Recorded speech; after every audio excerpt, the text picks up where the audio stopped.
One type of microwave radiation we are all familiar with is the microwave oven. What do microwave ovens and Wi-Fi routers have in common, and how do they differ?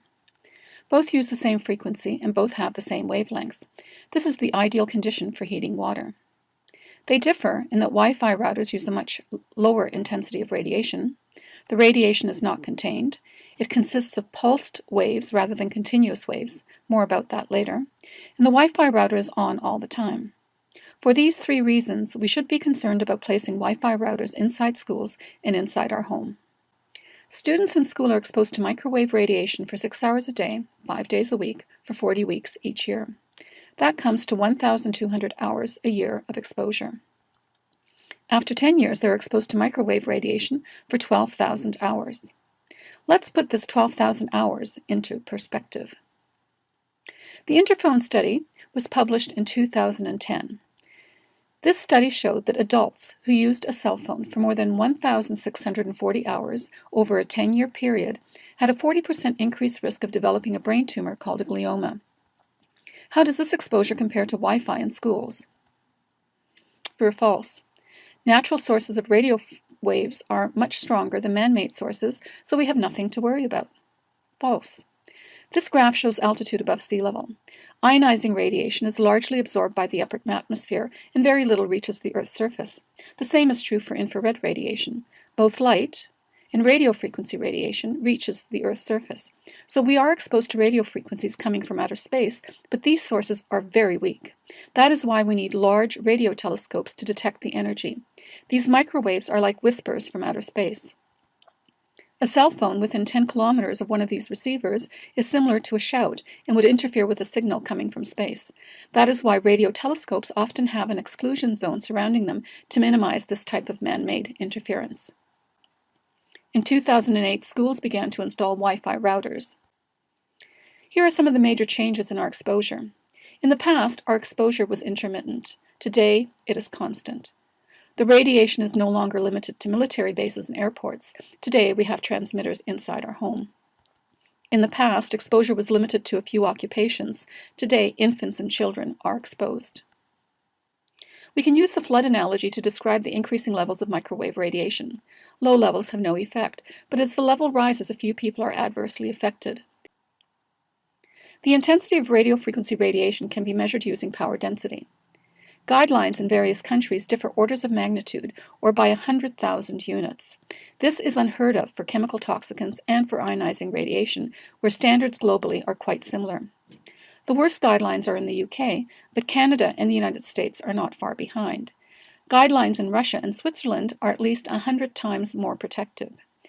These guidelines are not effective because adverse effects occur at much lower levels of exposure, as shown in red. True or false?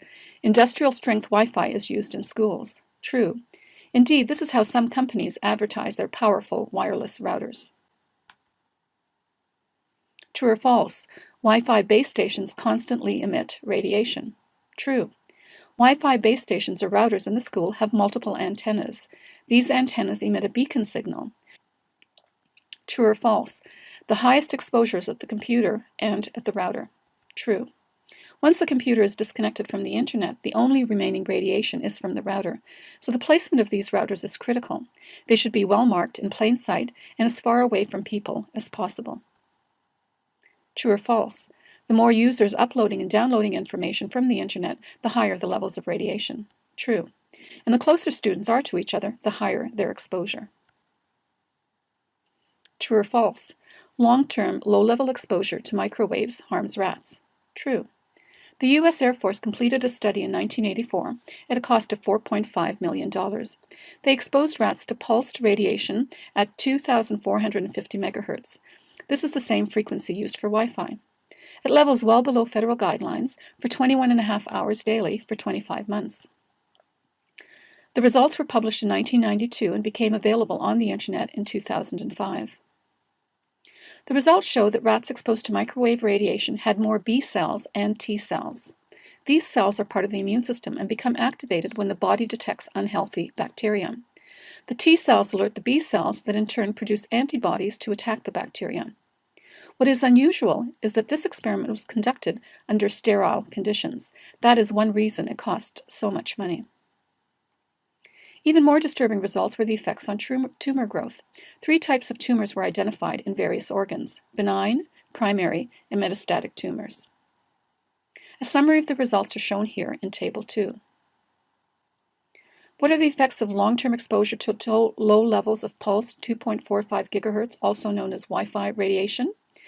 A 16% increase in benign tumors, a 100% increase in metastatic tumors, a 260% increase in primary tumors, and it affects the immune system. True or false? Radio frequency radiation is a possible human carcinogen. True. The World Health Organization classified radio frequency electromagnetic fields as possibly carcinogenic to humans. They based these conclusions on rat studies of people who use cell phones and on studies of people who live near cell phone antennas. In their press release, because they mentioned gliomas and wireless phones, some falsely believed that only cell phone radiation was potentially carcinogenic. Let's look at other effects of pulsed microwave radio frequency radiation. True or false? Microwave workers experience heart problems. True. Studies on the health effects of microwave radiation go back decades, although some of the early studies were classified. In this symposium proceeding, published in 1969, the authors write, "In the interest of occupational hygiene, many Soviet investigators and at least one U.S. researcher have recommended that cardiovascular abnormalities be used as screening criteria to exclude people from occupations involving radio frequency exposures." In other words, radio frequency radiation affects the heart, and scientists knew this 42 years ago. True or false? Radiation from a 2.4 gigahertz cordless phone affects the heart. True. This was a double-blind study that was published in a peer-reviewed journal. Subject A was wearing a heart monitor and was exposed for 3 3-minute periods to radiation from a cordless phone or to sham exposure. The heart rate remained relatively constant, 58, 56, and 58 beats per minute. This subject was exposed during the second time interval but did not respond to the provocation. Subject A is non-responsive. Subject B has a rapid heart rate during intervals 3 and 5, which coincide with exposure to the cordless phone. This subject experienced tachycardia, a rapid heart rate, and is highly responsive. Exposure was at less than 1% of Health Canada's Safety Code 6. World-famous cardiologist Dr. Sinatra explains what may be happening to these students. What these kids basically have is they have non-diagnostic tachycardia. Wolff-Parkinson-White syndrome is it's not uncommon. It's about 1 in 700 kids. So if you got 50,000 kids in the school district, I mean, do the math. You're going to have some kids with, this is an inborn situation where a child has an extra, what we call electrical pathway in the heart. And these hearts can go out of rhythm, and they can be triggered by situations that can disturb heart rate variability. And as a cardiologist, knowing what I know now, it's easy for me to connect the dot that a child with Wolff-Parkinson-White, undiagnosed, exposed to Wi-Fi, could be triggered with an arrhythmia. Supraventricular tachycardias are what we call SVTs, and adults and kids have these all the time. And again, because Wi-Fi disturbing heart rate variability, it could be a factor. True or false? 2.4 gigahertz affects the blood. True. This is what my blood looks like in a clean electromagnetic environment. Few cells are separate, and a few cells are sticking together. This is what my blood looks like after I used a cordless phone for 10 minutes. My blood cells are sticking together. This is called rouleau formation and shows an unhealthy condition. The consequences of rouleau formation are reduced oxygen transport to cells and tissues and reduced waste removal. Symptoms may include headaches, fatigue, difficulty concentrating, numbness, tingling in extremities, dizziness, nausea, and weakness. These are the very same symptoms experienced by people who are electrically sensitive. True or false? 2.4 gigahertz affects sperm. True. Studies with human sperm cells showed that sperm exposed to Wi-Fi radiation near a laptop computer were much slower and had DNA damage. The authors speculate that keeping the laptops in Wi-Fi mode on the lap near the testes may result in decreased male fertility. Does Wi-Fi affect female egg cells? We don't know, but if it does, exposure of one generation may have consequences on future generations. True or false? Microwave levels in schools are too low to have any effects. False. Dr. Tony Mook was asked by the Superintendent of Education to measure 2 schools in Ontario. The testing was completed in November 2010 and was released February 2011. This report concluded, that all the observed levels are far below exposure limits currently established by proposed major international and national agencies or organizations for public, including children, or occupational exposure. These conclusions are wrong. On page 5 of the report for Mountain View School, one reading is 34% above Health Canada's Safety Code 6 guideline, which is 1 milliwatt per centimeter squared. The Czech guideline for pulsed radiation for 6 hours a day is 0.004 and is much lower than Health Canada's guideline. Our study with heart rate variability showed response at 0.003. 43% of the measurements in the school exceeded the values that caused heart problems in adults in our study. Disturbingly, this is the same school where students complained of heart palpitations and headaches. Here are results of radiation levels in classrooms, blue bars, as they are compared with radiation near cell phone antennas, red bars. In Ontario classroom, with no routers and no computer, the level of radiation was very low, 0.01 microwatts per centimeter squared. With one computer accessing the internet, radiation jumps to 12.5 units, and with one cell phone accessing the internet, it jumps to 40 units. In a classroom with one router, radiation levels are much higher, even though no computer is accessing the internet. In a Vermont school, the levels of radiation were almost the same as the levels 100 meters from a cell phone tower. Levels near the laptop and near the routers were even higher. Several studies have documented adverse health effects experienced by people who live near cell towers. Here are a few that provide exposure levels. Here are the levels at which people experience symptoms of electro-hypersensitivity: cancer, problems with the immune system, problems with their nervous system, and reduced sperm count. Wi-Fi radiation is not safe. It promotes tumors in rats. It affects sperm motility and viability. It causes DNA damage. It causes rouleau formation of the blood. It contributes to headaches, dizziness, nausea, weakness, and concentration problems. It causes arrhythmia and tachycardia. It damages the heart. It may cause heart irregularities in as many as 1 in 700 students. If half an hour a day exposure to cell phones contributes to brain tumors, can we be so sure that 6 hours of exposure to Wi-Fi in schools is safe? If you care about the health of students and teachers, share this video. And if you have Wi-Fi at home, consider replacing it with a wired connection. Good evening. This meeting of the Board of Education for September 16th, 2013 is called to order. Our first two speakers, Dr. Martin Paul and Mary Callahan. I'm Martin L. Paul. I'm Professor Emeritus of Biochemistry and Basic Medical Sciences at Washington State University. I've been a Portland resident for the last 5 years, and I've been working on environmental medicine since about the year 2000. I've received 7 major international honors for my work in that area, and I gave a copy of those to one of the school board members. And I'll be receiving an 8th at the end of next month in the US. And I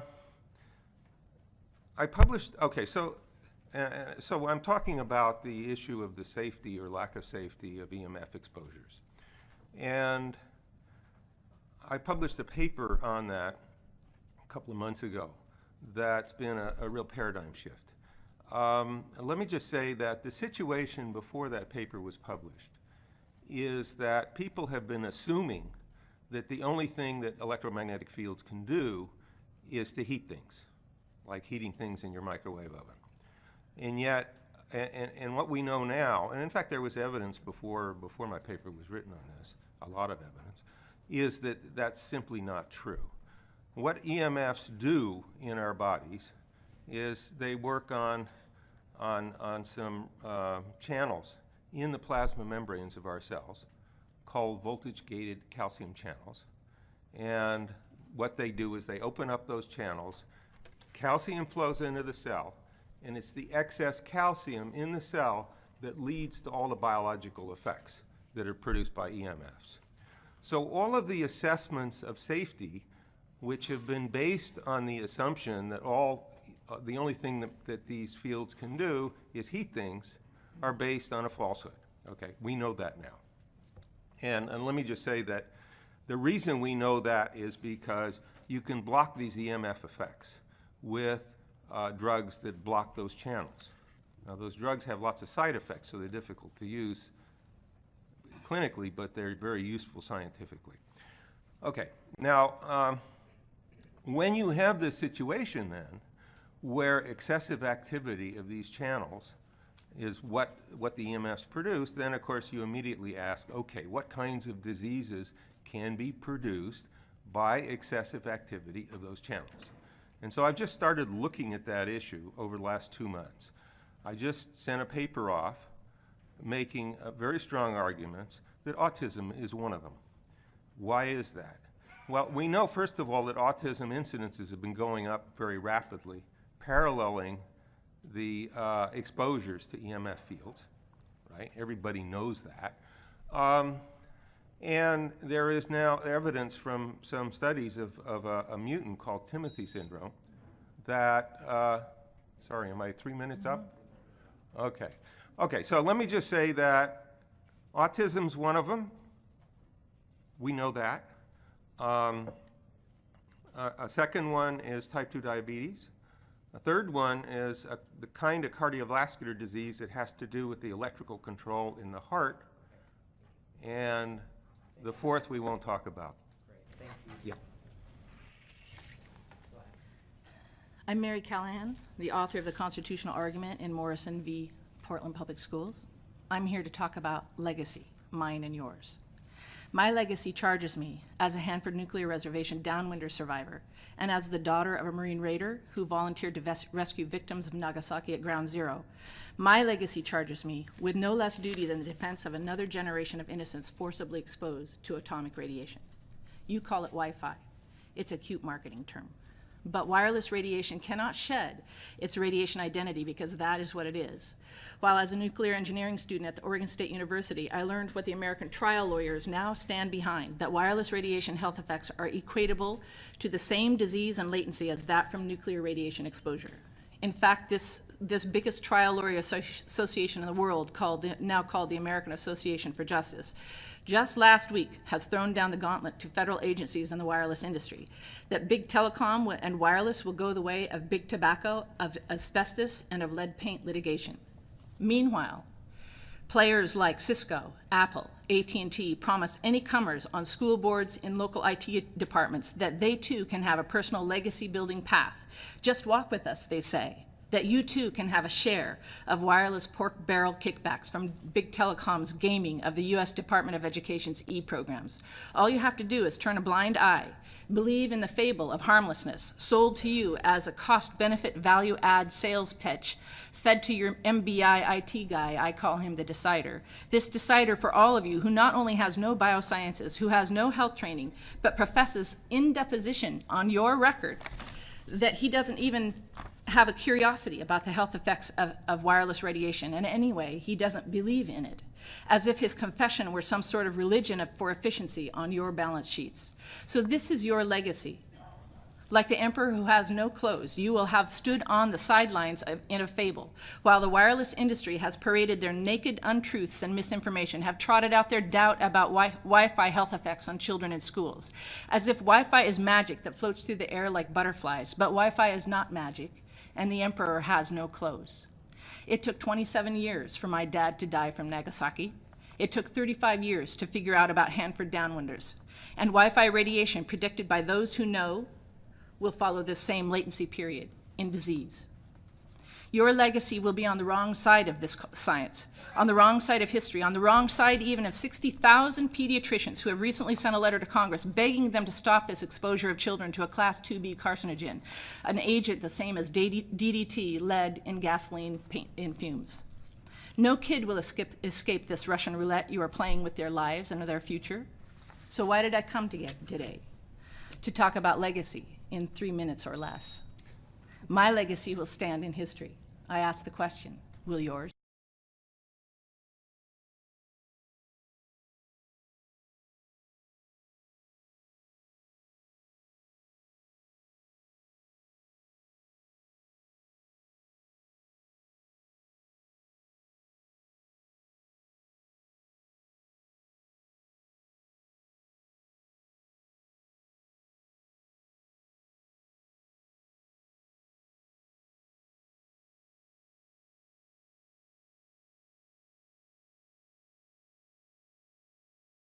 As you can see, what I will report here is research from Lund, which has taken place during the last 21 years, and which is all based upon results upon rats, and in few cases cells.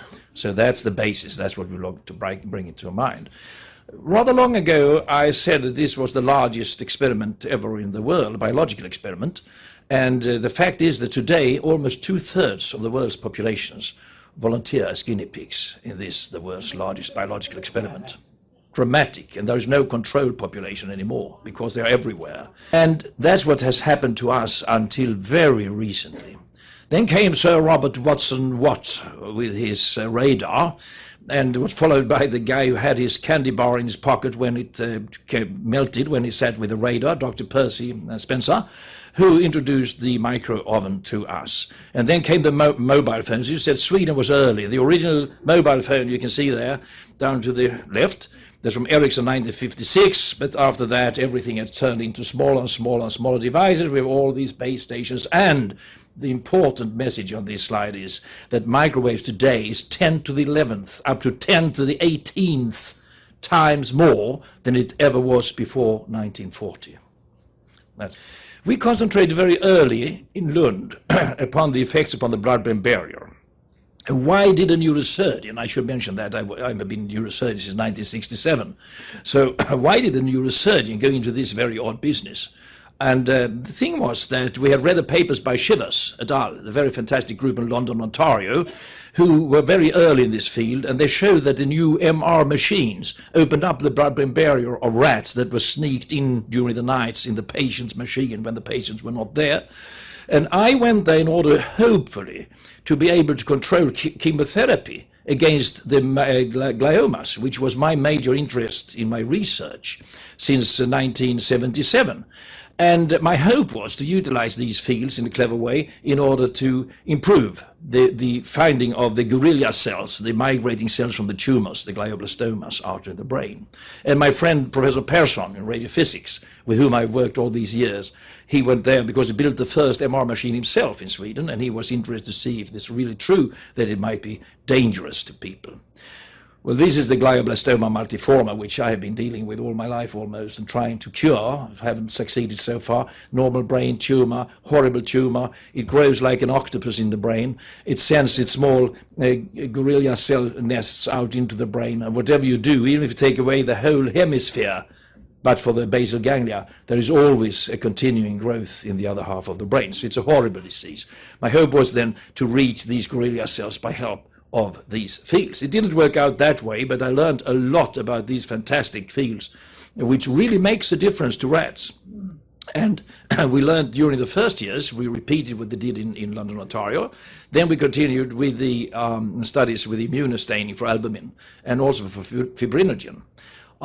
We used the pulse modulate 9 or 15 megahertz microwaves. And since 1998, we have used the GSM telephones, the genuine telephones, both for the 900 and 1800 exposure. So this was what we repeated from the experiments in London, Ontario. You can see this is a control, and here you can see how much leaked out of the vessel in the MR exposed animals. And here's another slide of the same situation, the vessel here and the surroundings. And that intrigued us quite a lot. Much of this, of course, depends upon what is the blood-brain barrier. There are such barriers between the brain and the blood, between the testis and the blood, between the follicle in the ovary and the blood, and the eye and the blood. So these organs, so important to us, are shielded off by special barriers. And the one in the brain and the eye is based upon the fact that this is the lumen of the capillary, the wall of the capillary, and there are very tight junctions between the cells, so things have difficulty in just leaking out. And also there's a second layer, the basal membranes, and then you have all these end feet of the astrocytes, which form the second barrier in this field. I can't go into details, but as it meant so much in our research, the fact is that the blood-brain barrier is a very essential factor here. And do our rodent blood-brain barriers really look like the human situation? The answer is very much so. And very recently, only months ago, there was a publication telling us that there are differences. There are differences between us. So here you can see the rodent BBB, and here you can see the human one. The human is very well covered by the astrocytic protrusions in their end feet, all the way as a thick, good layer. You can see close up here. While in the rodent, they're more rosette-like. So the layer of the astrocytes covering the small capillaries is not as well covering as it is in the human side. This is new information, came only, as I said, half a year ago. So, and I'm happy to be the one who can refer to it, because I think this is, of course, very important to know if there are differences, because what we say has to be interpreted as possibly detrimental or bad or good, whatever, to the human situation. We've used these TEM cells based upon research here in America, but built back home in Sweden, the TEM cells, transverse electromagnetic transmission cells, which we use all the time. Much debate has been around whether they are good enough and if they really are stable enough, because our rats are moving freely in these cages. Not too much freely, because it's not a very large space, but good enough to turn around for the little rat. As you can see here, that's a rat of the normal size. He can move around in there while he's under exposure. And that is much debated by those who want to criticize this, that we can't know exactly how much reaches the brain, which is the organ of interest to us. But we measure how much goes in there when you have closed the cage with this little door, and the other part is this net which forms the cage. We made a huge amount of experiments for this before 1997, and this was published in 1997 in the Persson et al. Paper, and there's more than 1,600 rats in those days, and we exposed most animals for 2 hours, but a few of them for 2 minutes, 15 minutes, 1 hour, and most again 2 hours, and a few even up to 16 hours. And then they were examined within 30 minutes in almost all the cases, but also in a few cases up to 16 hours after exposure. So this is what it looks like in a control animal, in a sham animal. She sat in this machine, one rat upstairs, one downstairs, and out comes such a control animal. There is always an inbuilt control, where albumin here, stained by the rabbit anti-rat albumin, shows that in the hypothalamus you have an area where there is always an uptake, a normal taste, where the brain tastes what is in the blood. So this is normal. It's true also in the human being. We have the same type of area in our brain where there is a free passage without doing harm to us. This is what it looks like when a rat has been there for 2 hours. So if you've been in this cage for 2 hours, being exposed, and this at very different levels, we learned that the rats that had the lowest energy levels, not 1 watt per kilo, not 100 milliwatts per kilo, not even 10 milliwatts per kilo, but 1 milliwatt per kilo, and even 0.1 milliwatt per kilo, are those energies that open the blood-brain barrier most efficiently in our rats. The rats are always Fisher 344 strain. So here you can see in another rat, there are these areas here more in the cortex, less in the basal ganglia. And here you have a close-up. You can see there is a vessel, and the leakage has been some 7-8 vessel diameters out in the surrounding brain. You can see the same thing down here. And this is what I already mentioned. There is a biological window where 1/1000th and 1/10 of a thousandth of the energy at the antenna, if you look upon that as being 1 watt, opens the blood-brain barrier more efficiently than the energy at the antenna.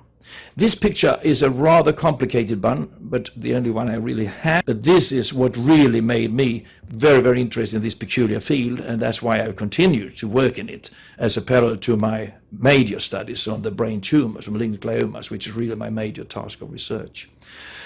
We looked into afterwards whether these controls, because there were not personal controls for all those rats that were examined during the first year, so we went back to our material in a publication only a few years ago, where we found out that it was the 0.2 to the 4 milliwatts per kilo that really had a highly significant opening of the blood-brain barrier, while those between 25 and 50 in this case, milliwatts per kilo, didn't come out significantly, though they were somewhat less amount of animals, as you can see.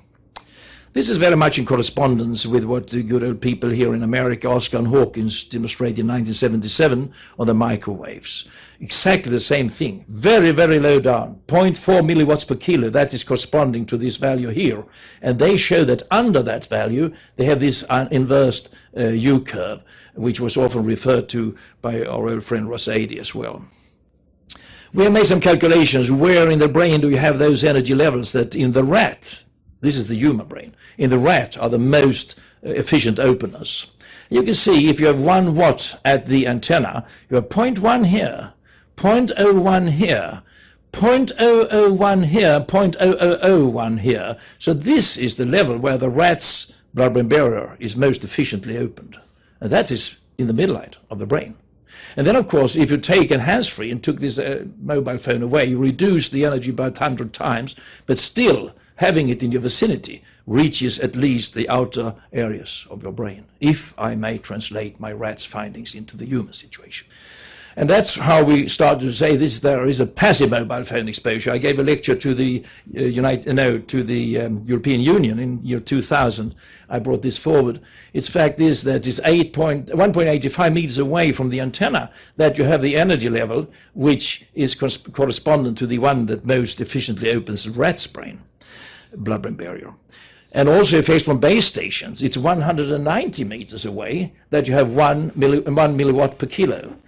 It's a long distance, and that's the energy that we have found over and over again is the most effective one. Further, in 2003, we published this paper in the Environmental Health Perspectives, that damage to the brain cells. Are there any such damage in our rats? It was a small material, you can see, only 8 animals in each group. It was 2 milliwatts, 20 milliwatts, and 200 milliwatts in 8 animals each. And then we have the sham animals, which were as many. They were allowed to survive for 50 days after 1-2 hour exposure. Then were anesthetized and sacrificed, and the perfusion fixation as always in all our animals from the beginning to the end. And then they were examined by a neuropathologist. There was albumin leakage also after 50 days. We didn't comment too much upon it in our paper 2003 because we are still not quite sure about what sort of leakage that is. But we could see it and we could demonstrate it. We didn't comment too much in the paper. Well, the thing we commented upon was that there were dark neurons. That's an effect of damage to these neurons, which could be seen 50 days after 2 hours DSM exposure. And they were seen in hippocampus. You can see them here as shrunk neurons. According to my neuropathologist, clearly sick neurons 50 days after exposure. We are very astonished ourselves upon this finding. Peculiar. I don't even recall why we waited 50 days. It's a long time. Sounds a little bit silly, but this came out, and it came out significantly so. Here we can see the cortex as well.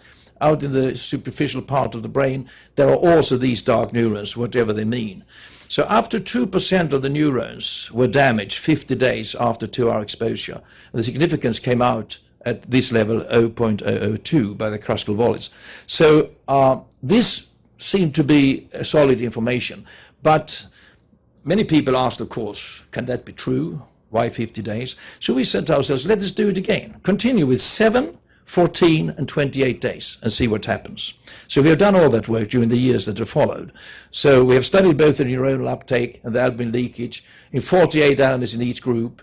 And we also, the old one was 32 animals. We added a few more, as you can see, 7, 14 and 28 days. And this was a well-controlled study with as many male as females, and the numbers were equivalent in the place. But you may see we added in the later studies also the 0.2 milliwatts level. 2 minutes, thanks. And here are the results. After 7 days and 40 days, there is albumin foci. You can see them here, but you also can see them after 50 days, as I mentioned to you. We have the neuronal albumin, where neurons make an uptake of albumin straight into the neurons, the thinkers of our brain. Significantly so after 7 days and 14 days, but not after 28 days and 50 days. And the dark neurons were never seen after the 7 days and the 14 days, but they were seen after the 28 days, and at clearly significant levels. So we added even a later study, a longer follow-up study on 386 days where they were treated every day with a repeated 2 hours a week exposure. And there are information upon what happened to blood-brain barrier, not too much because the controls were very much alike the exposed animals after they were 19 months old when they died, and they were about 67 years old if they were humans. So I won't go into that in detail, but I would say there are cognitive functions influenced upon in this study with the long timers. As you can see, there is the number of animals in each group. And this is what happened. The episodic memory test was clearly influenced.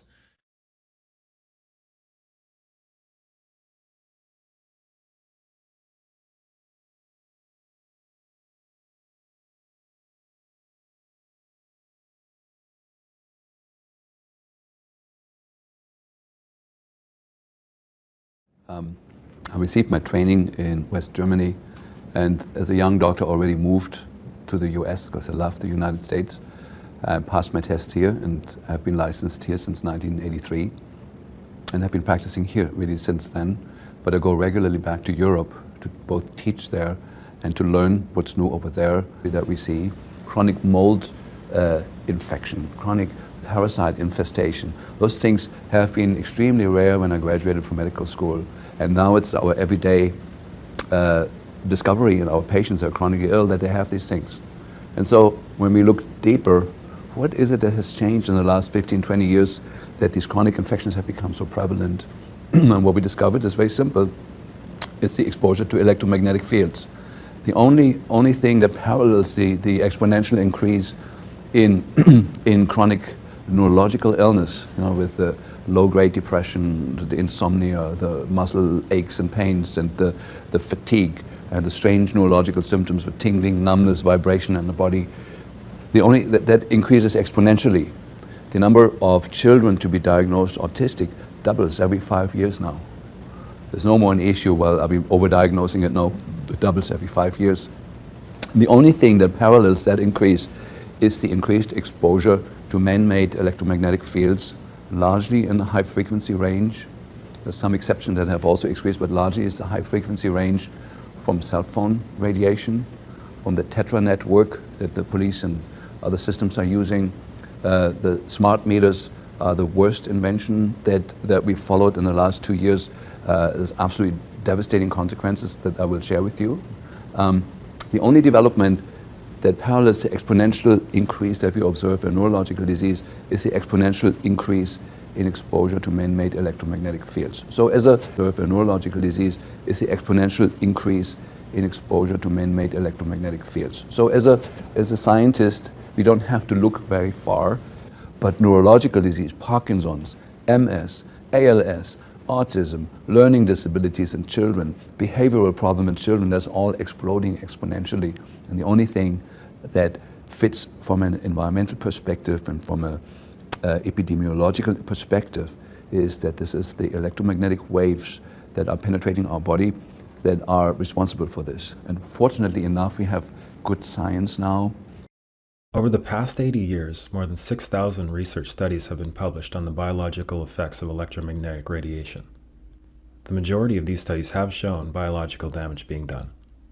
Of the many more recent advances in research, one notable study was published earlier this year by the University of Athens. The results over an 8-month period showed 143 proteins in the mammalian brain were altered after exposure to either a mobile phone or a DECT phone base, including proteins which have already been linked to Alzheimer's, glioblastoma, stress, and metabolism.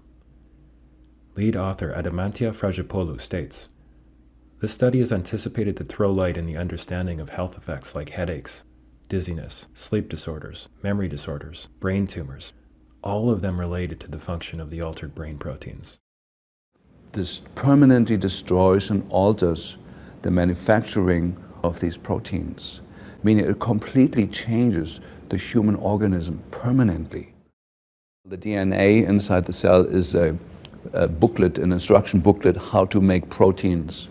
And we have about 120 to 200,000 different proteins that are in the cell or in the cell wall. The receptors, how the cell wall communicates with the outside environment is through proteins.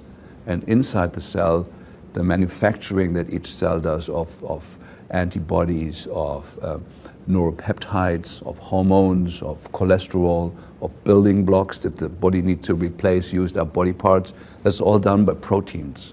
Even the physical structure of your body changes.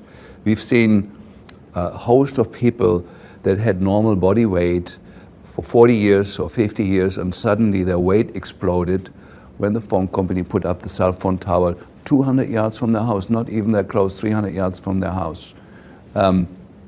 We've seen cancer rates shoot up the moment the network of cell phone towers was established in the house. We had a co-worker with us who had a son who was very, very sensitive to electromagnetic fields, and she lived here in Seattle, and he couldn't go to school because the schools at the time already had wireless installed in the schools, and he couldn't tolerate it. So she moved to Portland and then couldn't tolerate it there at all.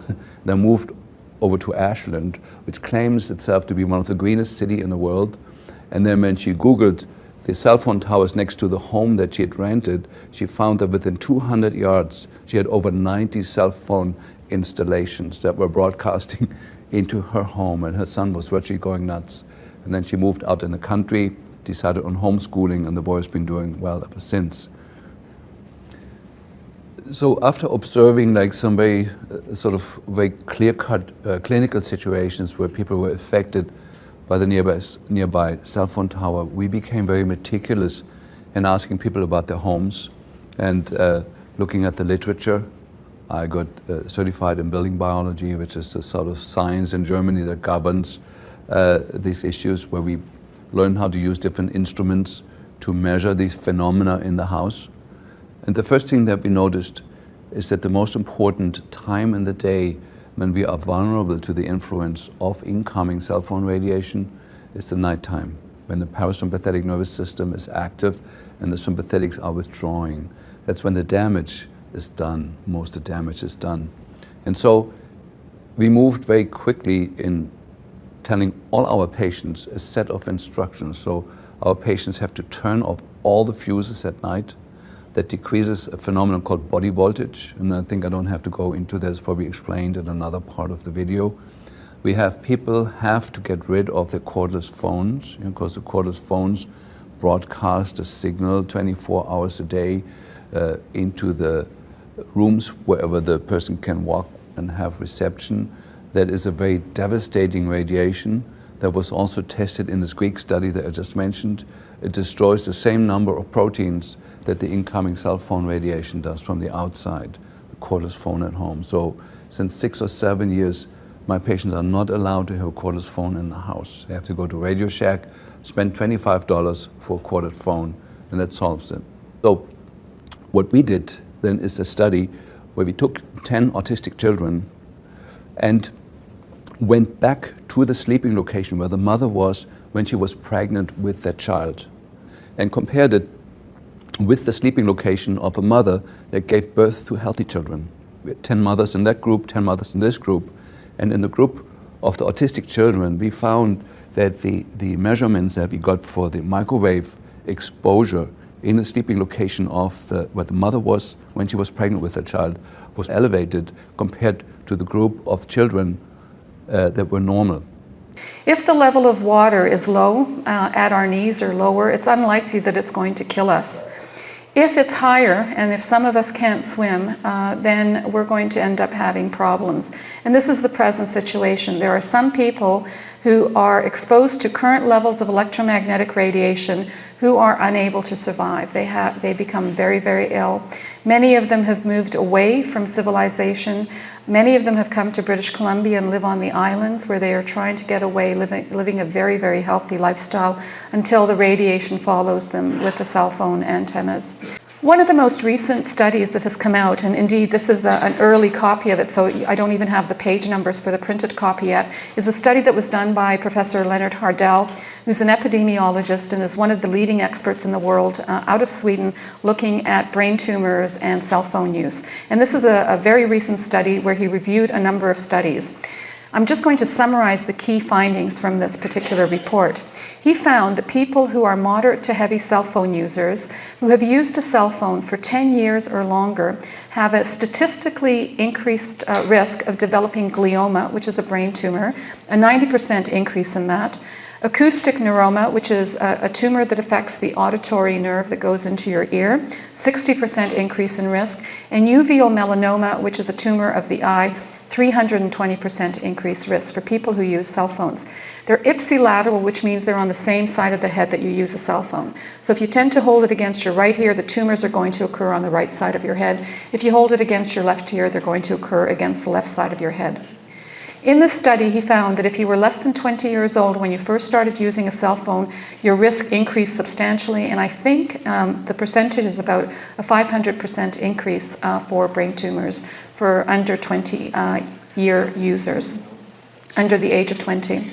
Their conclusions are the current standard for exposure to microwaves during mobile phone use is not safe for long-term exposure, that's 10 years or more, and it needs to be revised. If you look at the studies that are conducted with money from the cell phone industry, what you will find is the studies will last for 6 years and then they're terminated. And what they're finding is basically there's no statistically significant increased risk. So they terminate the study before they can find anything. Normally for brain tumors, you have a latency period of anywhere from 20 to 30 years. The fact that they're showing up after 10 years is particularly disturbing. It's suggesting that the tumors are actually growing a lot more rapidly than they normally would. Children are especially sensitive to this. What we have here is a model from a paper by Dr. Gandhi. This is the skull of a 5-year-old child showing the cell phone here, and this shows you the degree of penetration into the skull. This is a 10-year-old child, and this is an adult. In adults, we're finding a lot of the tumors are on the surface of the brain, and they're relatively easy to surgically remove. If you have a tumor in your midbrain, then that's going to be extremely difficult to remove surgically without causing brain damage. The reason children are so sensitive is their skulls absorb more energy. The tumors in the midbrain are more difficult and more deadly. Children are reproducing much more rapidly their cells, and because of that, the tumor grows much more rapidly. And that's true for brain tumors as well as for leukemia and any other kind of childhood cancer. Children's immune systems are not as well developed as adults, so they're going to be much more susceptible, and the lifetime exposure for a child in this society is going to be much higher. When I grew up, there was no such thing as a cell phone or a cordless phone or a wireless internet, so my body developed in a relatively electromagnetically clean environment. The same cannot be said for children today. And indeed, it's the wealthy families that can afford all the gadgets whose children are going to suffer the most. This study came out recently, and I'm going to measure mercury because there seems to be a relationship between mercury in your body and your sensitivity to electromagnetic energy. This is a study that just came out in 2008, and they found two very interesting things. They looked at people who were given magnetic resonance imaging, that's MRI. And with MRI, you're exposed to a very high magnetic field, a direct current magnetic field, and then a radio frequency is pulsed at you. And so you're exposed to both direct current and this very high frequency alternating current. They found that if they measured the saliva in a person before they went in for an MRI and measured the mercury in the saliva, and afterwards the mercury content was much, much higher.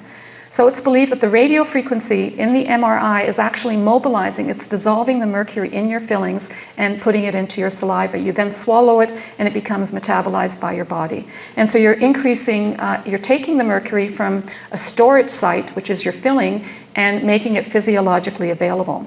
They did another study, and they took college students who had some amalgam restoration work done. Everything in blue is the control population that didn't use a cell phone. Everything in purple is the population that did use a cell phone. And then they measured the mercury in the urine. And you can see here from day 0 to day 4, the amount of mercury in the urine was much higher. So it is being released into the body. Mercury is a neurotoxin, and for people who have fillings, it's very, very important for them to get the mercury out in a safe way if they don't want to have the mercury dissolve in their body. A colleague of mine had the misfortune of serving in Vietnam, and he was on radar operation.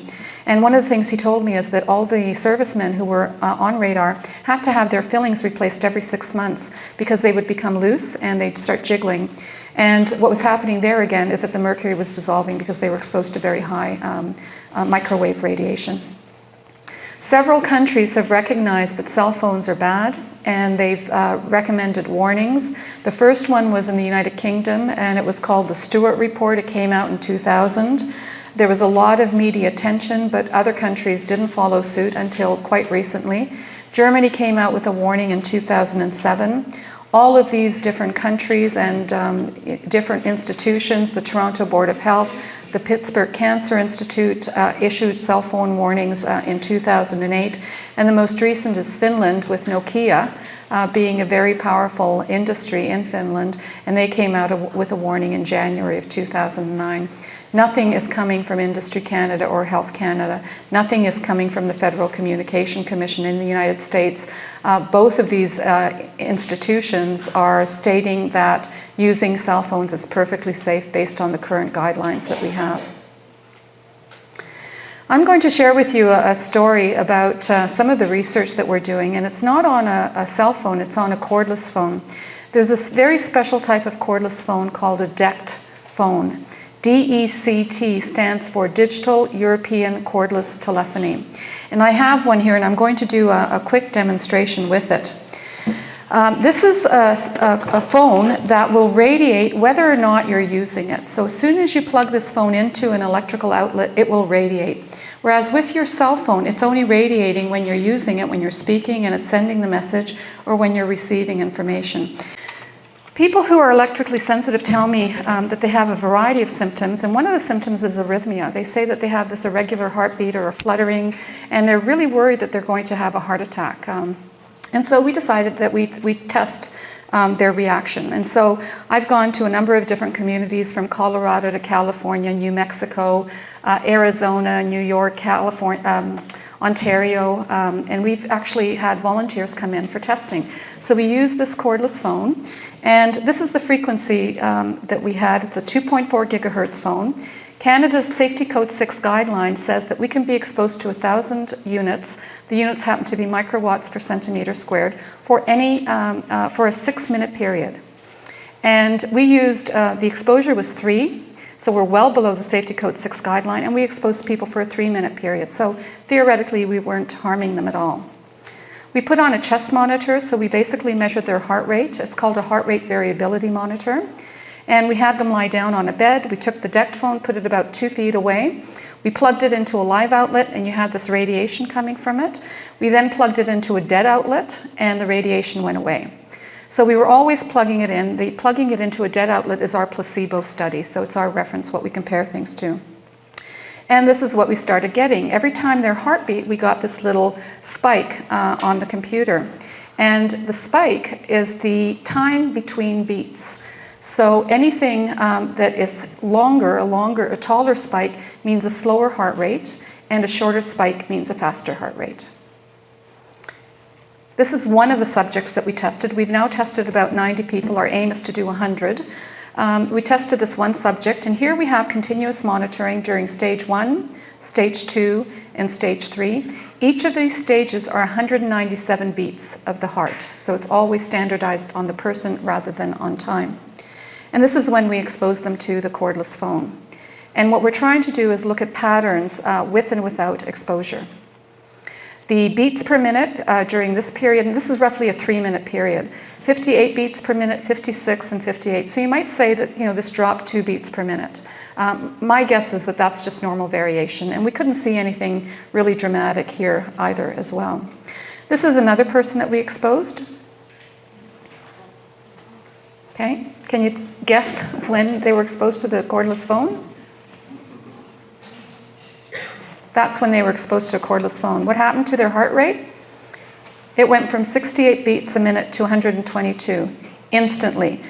At this little red spot here, that's when we turned the phone on, and within a matter of a few beats, they started going into something called tachycardia, which is rapid heart rate. As soon as we unplugged it, they went back to normal. We plugged it back in again, they went into tachycardia. This, I think, we're hoping to have a paper coming out on this by this fall. This, I think, is absolutely definitive proof that it's not in your head. If anyone lying down can change their heart rate from 68 to 122, they're a miracle of science. So this was totally involuntary. One of the people who we tested, whenever we had this kind of response, I would tell the person about it after we completed the testing. And one of the women, I told what was happening to her heart when we were exposing her, and she started to cry. And she was telling me that sometimes she goes into a store and she feels incredible anxiety. Her heart just starts fluttering. She feels as though she's going to have a heart attack, and it scares the jeebies out of her. And when I told her this, I said, first of all, according to the heart rate variability, which tells us a lot about the health of the heart, her heart was incredibly healthy. There was nothing wrong with her. And so now she knows that she has to go away from that kind of environment. So when she feels her heart fluttering, she doesn't have to worry that she's going to have a heart attack. She has to realize that she's exposed to something and needs to get away from that exposure. So it's very empowering when you know that and you're not worried that you're going to suddenly keel over and die. What's the solution? Well, one of the solutions is to ban DECT phones, and very, very recently, July 16th, today is what, July 22nd? Just 6 days ago, the Israeli government, the Minister of the Environment, has decided to ban any kind of device that radiates when it's not in use. And that means DECT phones, it means DECT baby monitors. Some people have these by the crib, listening to their babies, you know, in the middle of the night, and their children are being microwaved because of the exposure. And here it says, the new minister said, health consideration comes before any economic consideration, and we don't intend to compromise on that subject. And the reason for the banning, they say, is radiation with no justification. You only need radiation when you're using something. You don't need it when you're not using it. Having a DECT phone in your home is probably worse than living near a cell phone antenna. So for those of you who have cordless phones in your home, try to find out if they're a DECT phone or not, and if they are, get rid of them. And one of the ways you can do it without appropriate equipment for testing is you can take a radio, a portable radio, turn it to an AM station. At the low end of the AM scale, turn it slightly off station so you have static, and then bring it close to the base of your portable phone. And if you start getting more static as you bring it closer, chances are you've got DECT technology. And that's going to irradiate not only, you know, the room it's in, but it's going to irradiate other rooms. A few years ago in San Diego, they had a fire station, and it wasn't Fire Station 101, I should just put that on the slide. And they put on a cell phone antenna on top of the fire station. And the firefighters started to complain of ill health. And this was within less than 5 years of the exposure. They did extensive medical testing, including brain scans.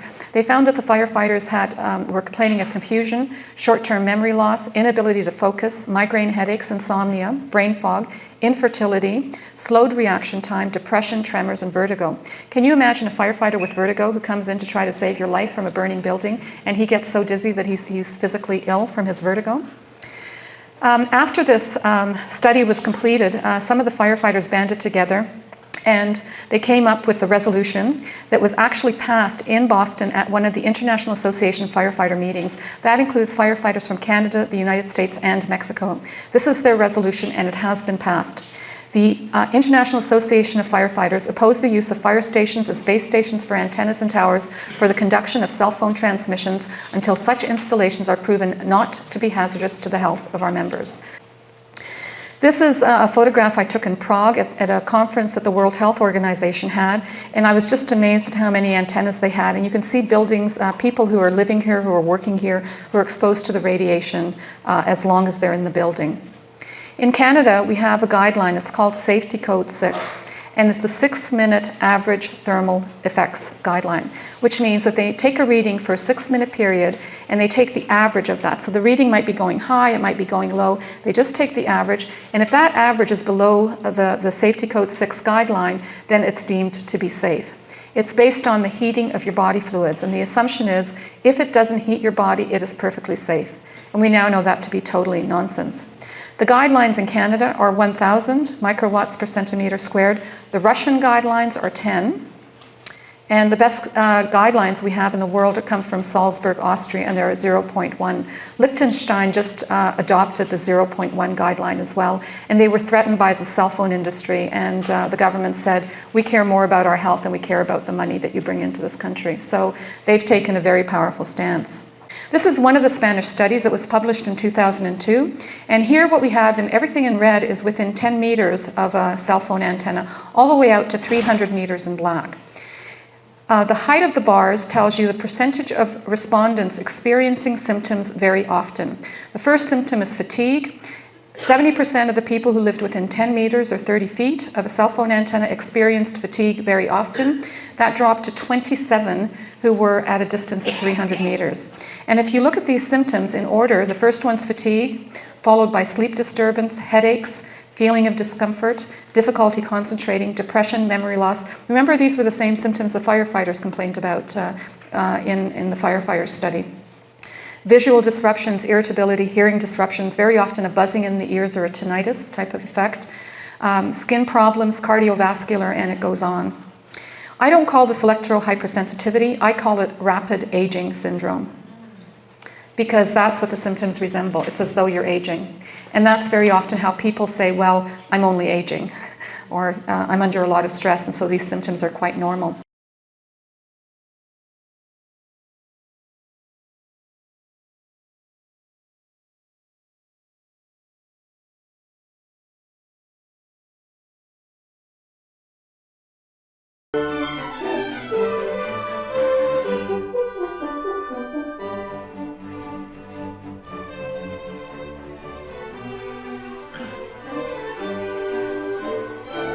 Not much is happening in this country yet. We did have Senate hearings recently in September, as well as some hearings in the House a year ago, but really not too much is happening. 3 U.S. governments did declare May Electromagnetic Hypersensitivity Awareness Month, so that's a step in the right direction.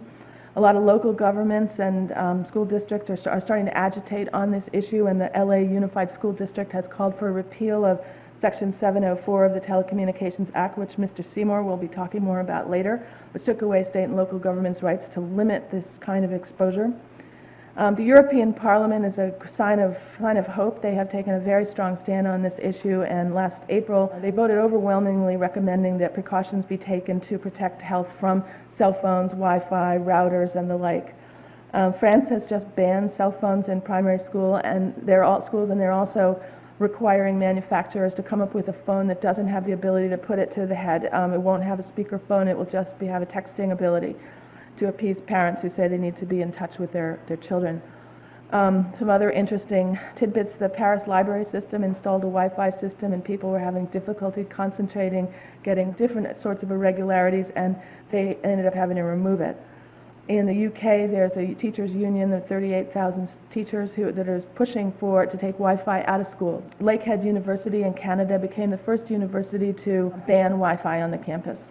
The National Library of France, which is equivalent of our Library of Congress, has taken out the Wi-Fi based on the precautionary principle. There's enough evidence now that we really ought to be looking seriously at this. And then the International Association of Firefighters, they were getting complaints from their members that the firemen and women were having difficulty concentrating, having slow reflexes, and headaches and all kinds of other problems. And so they reviewed the literature, and they also did some studies of their own, and based on that they have called for no cell phone antennas anywhere near a firehouse. Same should apply to the police. Of course, you don't want any safety personnel being in an picture of what happens, the radiation penetration of skulls. And over on the right you see a 5-year-old's brain, and on the left you see an adult, and you see it goes much deeper into the brain of a child.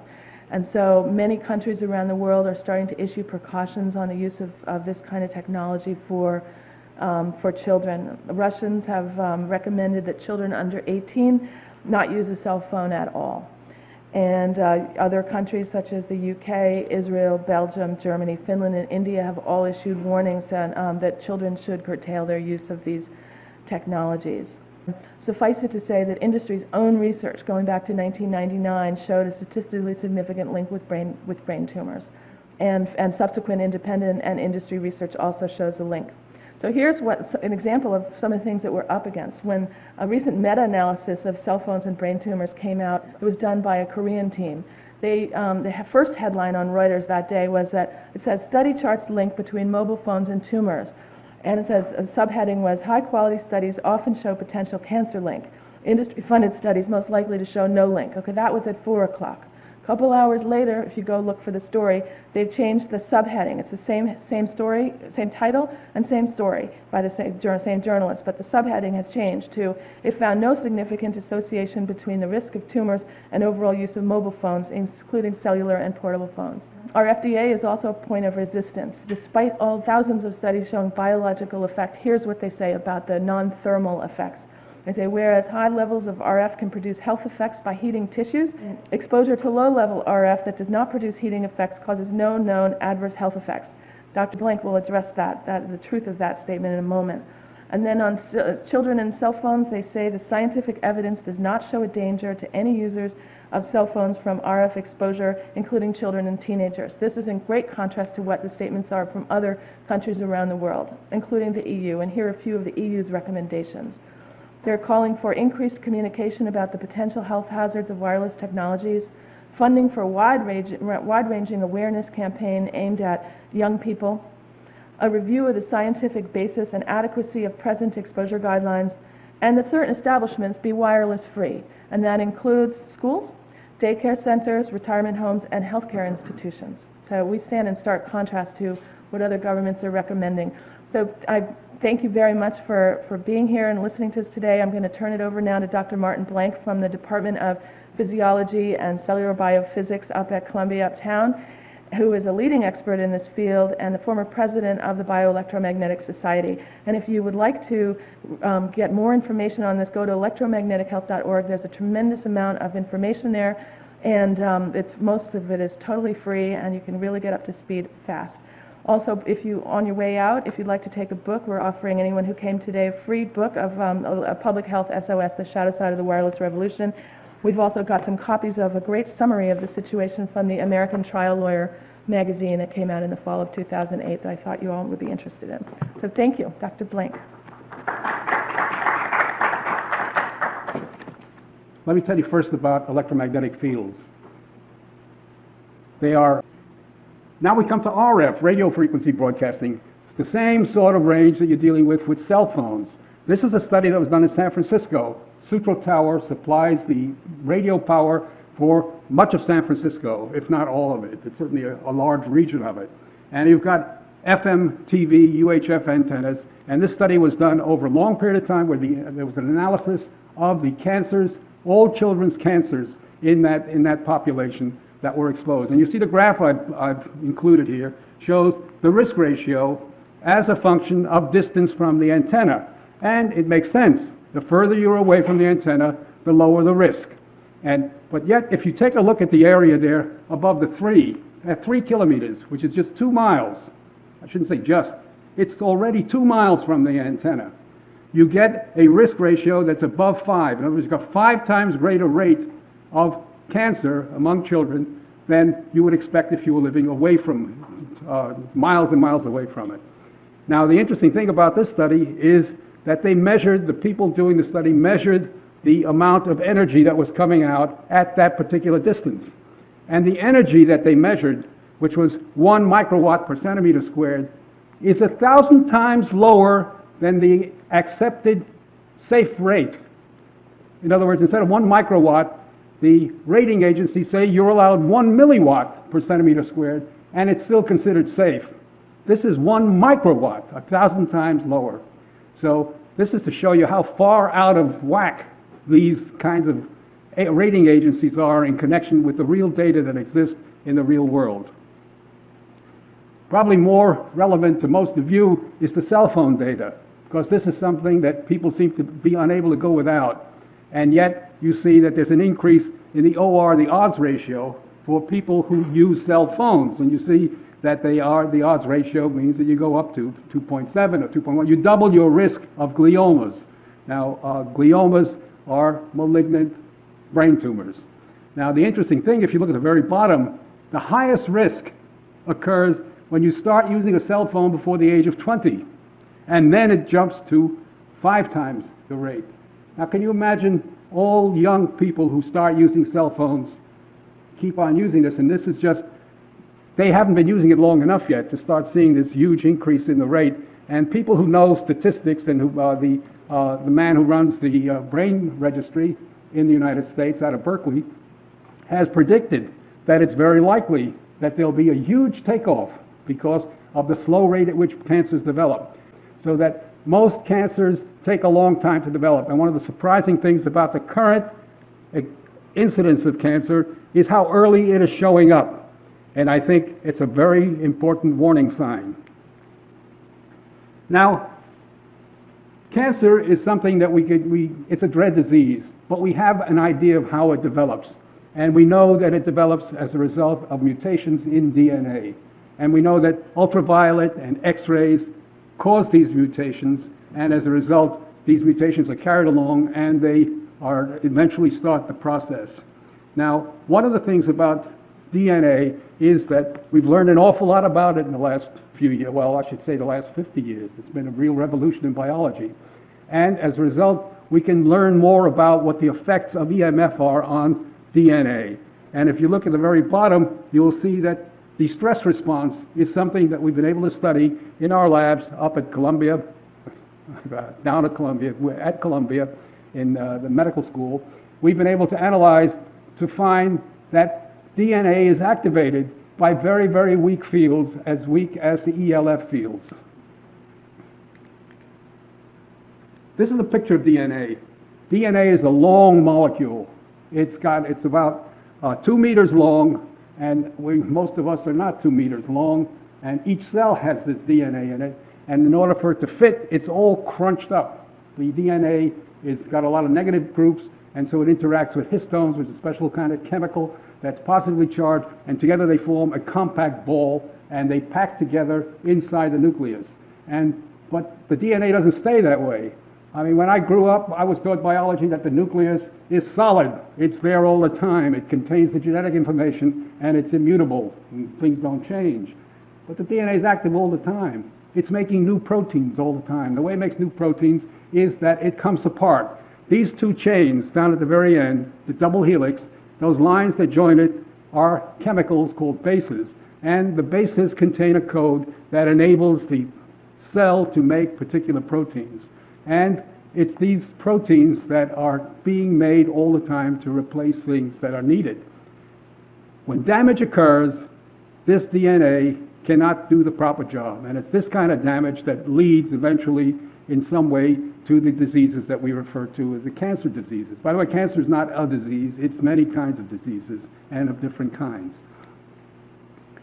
Here's a case where people have done a study of exposing a nucleus that contains this ball of DNA to EMF, and this is again in the very weakest end of the electromagnetic spectrum, the ELF range. And you find that when you get the ball of DNA to move in an electric field, little pieces have been broken off, so that the exposure to the EMF causes pieces to come off. This is referred to as the comet assay because it looks like the tail on a comet.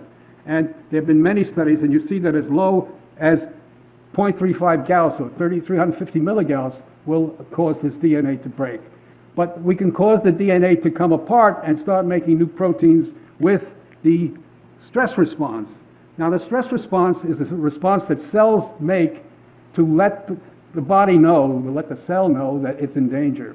Now, we know that when we feel danger or exposed to something bad, we have all these mechanisms that release adrenaline to mobilize us, release cortisol, the same thing that energize us to flee, to fight. That's at the level of organism. But we have each cell, almost each cell, has within it the ability to react to stress that comes, bad stuff, like temperature increase.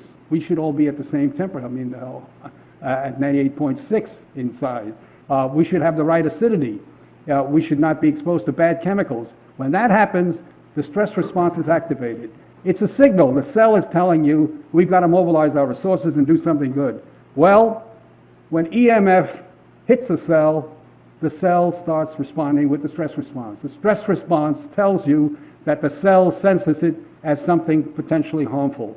So it's that tells us, if you want to know whether EMF is harmful, yes, the cell has told me in no uncertain terms.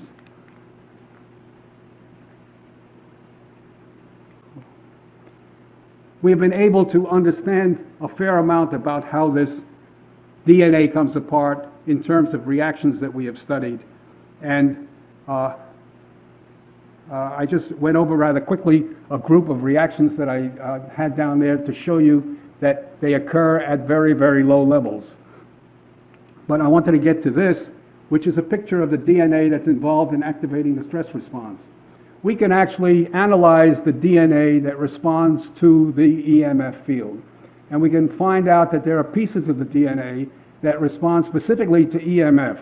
You see the part that's in a box on the left-hand side, the EMF domain, that piece will respond to EMF. If you take that piece out, you take an EMF signal, you'll get no response. There's another area called the heat shock domain, which will respond only to changes in temperature. And that too will not occur if you remove that piece. The interesting thing about this is that they contain, the red boxes there contain particular bases that respond to the electric and magnetic fields. They have bases that will allow electrons to move very rapidly and to move away. And so we've been able to develop a mechanism that will explain it based on the ability of even weak fields to move electrons within the DNA structure and to allow an explanation of how such weak fields can cause the effect that we actually measure. Another thing we can do with this is we can take out the piece that's EMF sensitive, and that's what we've done. And we put it into something else that can act as a detector, which we call a reporter gene. In other words, another gene that we want to activate. So we're going to use that piece of EMF domain, DNA, to respond to the ambient field. And when we do that, we use two reporter genes. One is chloramphenicol acetyltransferase, and another one luciferase.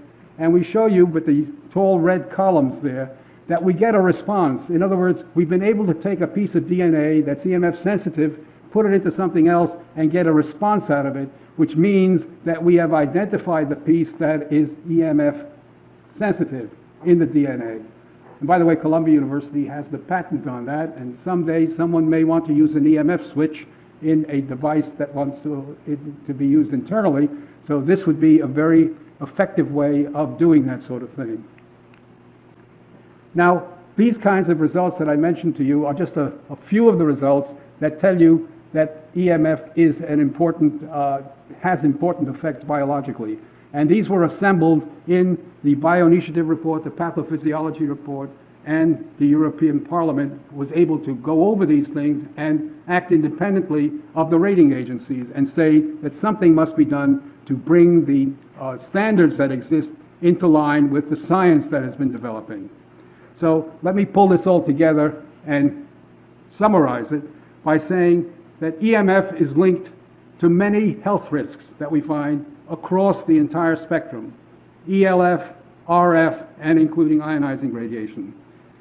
We have an increased understanding of biology that supports that the effect is occurring on DNA, and we can understand that, the mechanism, how it may work. The current safety standards are not based on the biology, and they're not protective by many orders of magnitude. They are off at least by a factor of 1,000. And the spread of EMF in our society requires far better control and far better regulation. Thank you.